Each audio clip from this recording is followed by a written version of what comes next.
Hey guys, thanks for watching End Times Video Library. And if you really want to support truth, do us a favor and hit that like and subscribe button. It really helps us to get the videos out to a lot more people. And thanks again for watching.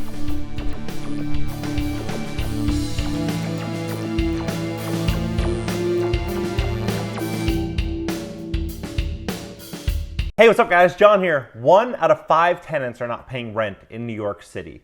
They're billions and billions of dollars in debt to their landlords. AOC and Ilhan Omar are saying cancel rent, don't pay rent. And then they're also telling the landlords, hey, don't pay your mortgage. We're going to offer some type of landlord forgiveness fund. And then, oh, by the way, we're also going to try to buy out your properties for pennies on the dollar later. But what they're doing right now is really interesting. If we take a step back, they're taking control of real estate and our ability to work. Then they're dividing us by how we look, how we identify, what political stance we have, left or right, all of that. And then as we're looking at each other as the problem, they roll out this whole new system. And this system I'm going to cover in this video, which is the new passport you're going to need for venues, concerts, likely food shopping. You might even need it to get inside your own building. But this is New York, this is 2021. You thought 2020 was bad? Well, I got some news for you in this video. Please smash the like button, help me share this video. When you hit the like button, YouTube's gonna share the content. When they share it, more people will see it and be aware as to what's really happening. So please smash the like button, let's begin. New York launches nation's first vaccine passports. Others are working on a similar idea, but many details must be worked out. Starting Friday, New Yorkers will be able to pull up a code on their cell phone or a printout to prove they've been vaccinated or recently tested negative for the virus. What they're not saying is, just yet in this article anyway, is that you're not able to do the printout.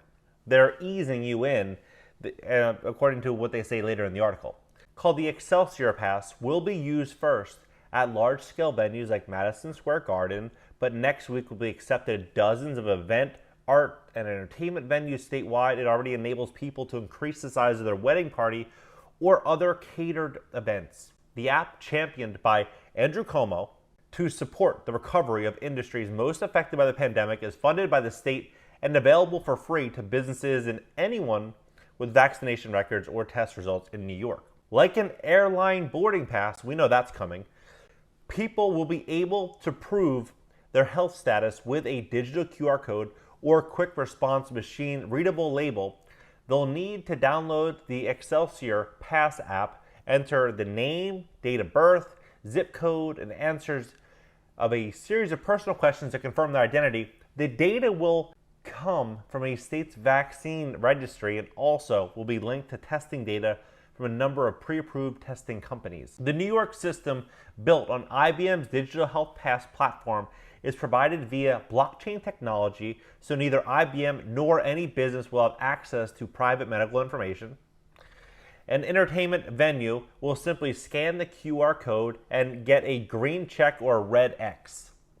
The new pass is part of a growing disjointed effort to provide vaccine passports or certifications so people won't have to hang onto a dog-eared piece of paper, worry about privacy issues or forgeries, or fork over extra cash to prove they're not contagious.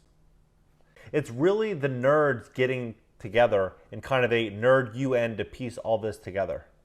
The New York hasn't worked out the connectivity issues, but hopes to eventually, as well as linking tickets to Excelsior Pass, so people going to an event at Madison Square Garden, for example, will be able to link their admission and health passes rather than fumbling with multiple apps. Another hurdle will be finding a consistent set of standards, so what counts as an acceptable test or vaccine in one state or country will count in another. There are at least 2 competing sets of standards being developed globally to allow secure access to information about vaccination status, particularly for international travel. At the moment, New York is using its own, established by its state health department, but it's not clear what will happen if or when Connecticut, New Jersey, and other states establish their own certification systems. Amy Fairchild, Dean of Ohio State University and a historian and ethicist, said the biggest challenges with such certifications will be the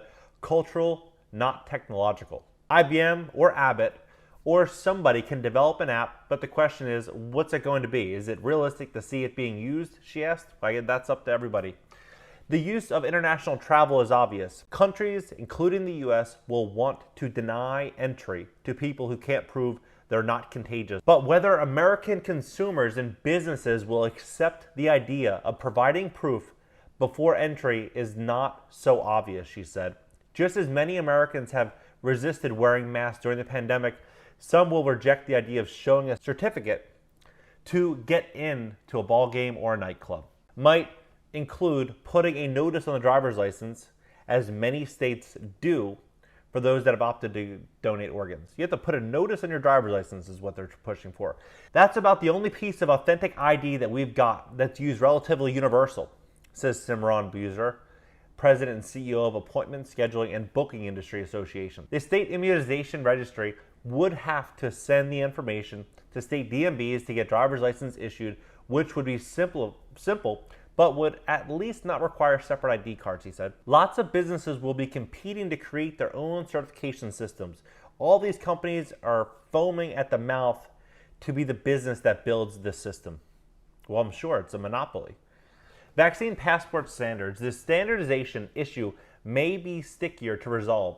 Everyone agrees there should be common standards among apps, but whose standards? Without federal involvement, that would be a challenge to resolve, Fairchild said.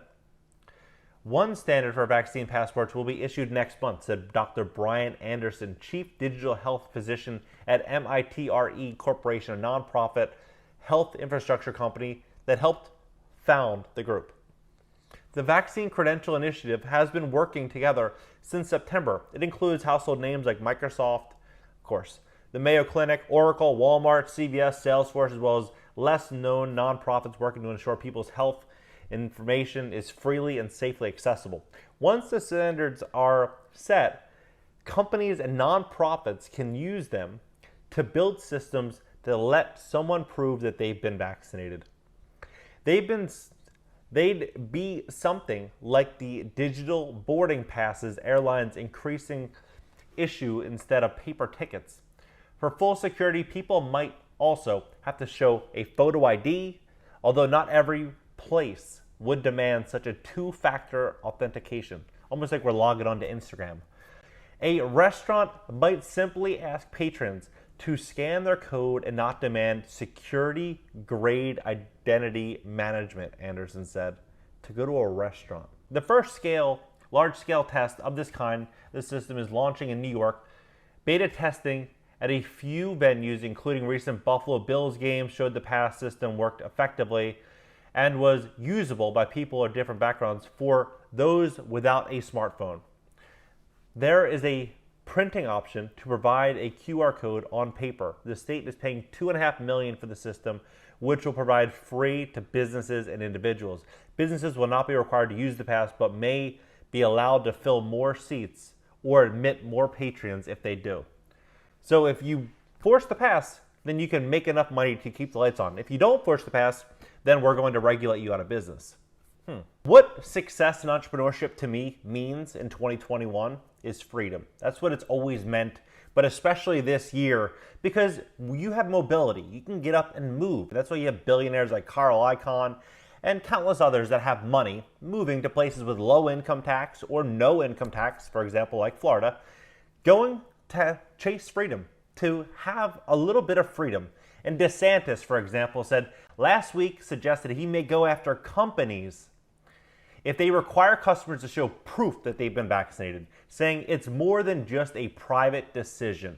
Then we look at Andrew Cuomo. Andrew Cuomo is forcing it upon companies. And then he's going as far as saying that if you have the passport, you can allow full occupancy in your stores, restaurants, and if you don't, then you're on limited occupancy. So what does that mean? It means that they're essentially throwing a chokehold around business, saying comply or we're going to regulate you out of business. This is absolutely crazy, but what I think is going to happen is we're going to see big price reductions on real estate in New York. We're going to see an exodus as this begins to roll out. People that can afford to leave are going to leave. I don't know anyone that if they don't want to comply, they're not going to comply. If they have money, they're going to leave. They're not going to live in this type of system. So we'll see how this goes throughout New York and see how if this does progress to other states like Florida. At this current juncture, it does not look like Florida is going to be taking this unless something happens and DeSantis has a change of mind or he gets sick or something. But let's see how this all goes. I personally am really leaning into Florida. I think Florida is a great example of what America needs to be. So what are your thoughts on this? Would you stay in New York? I'm personally a man of freedom. I like freedom. That's why I'm an entrepreneur. That's why I love business and real estate. I like opportunities, and I like to be able to choose things when I want to choose them and disregard them when I want to disregard them. Now, if I were living in New York City paying 4, 5, 6, 10 grand a month in rent, would I want to stay under that system? Odds are probably not. I'd probably go to Miami or South Beach and spend 5 or 7 grand and get a really nice apartment there and be able to do whatever I wanted.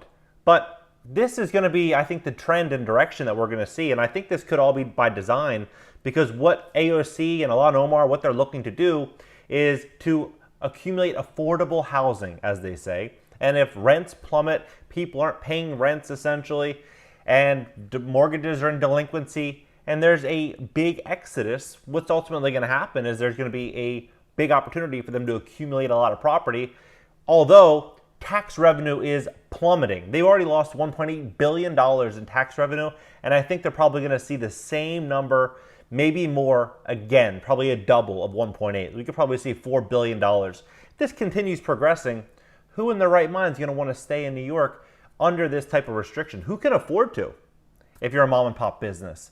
It's only going to be the corporations, it seems. Drop your comments below. I'm really curious as to what you think. I'm really surprised that this is all happening and this is all getting rolled out and normalized. Please smash that like button. Share this with a friend. If you have any friends that are kind of doubting that this is happening, share it with them. I'm really curious. We should get this dialogue going. So please smash that like button. Consider subscribing for more content on personal finance, business, real estate, and of course, money. All right, guys. See you in the next video.